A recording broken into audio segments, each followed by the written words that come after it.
Moira. Moira?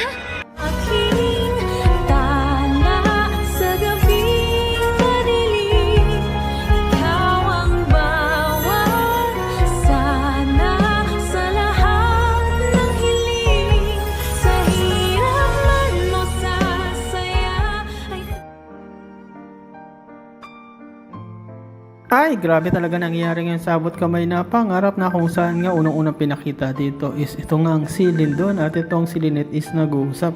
And yes guys, ito nga si Lynette is tinatanong niya kung kamusta na itong si Lindon at tinanong nga niya actually directly na may gusto ka ba sa anak ko? And yes guys, ito si Lindon is nagulat as di makapaniwala. Ngunit makita mo kay Lindon na masaya siya, no? Actually umamin din siya. At sinabi nga niya na, opo, may gusto nga ako o may pagtingin ako sa anak ninyo.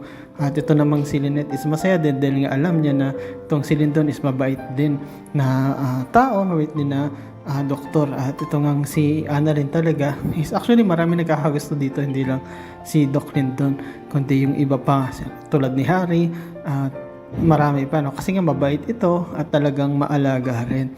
At ito nga si Giselle talagang stress na stress, no? Actually pati rin si RJ kasi nga di pa nila makita o hinahanap pa nila ito nga sila Moira, na kung saan ito nga si Moira pala is nasa Japan. Akala ng lahat is ito ay nasa US pero dito pala ito sa Japan. At dito nga guys, no, makita natin si Moira may kausap siya, isa sa mga tauhan ni Madam Mushi, na kung saan si Madam Mushi yung referral neto ni Carlos na tutulong daw dito kay Moira para magbago siya ng identity at patuloy na mag-stay doon sa Japan. Ngunit nakita siya ni Annalyn. Yes guys, nagulat si Annalyn bakit nandoon si Moira at nagtatanong nga ito sa kanyang isipan kung susundan ba niya ito o i-report niya sa nanay niya muna.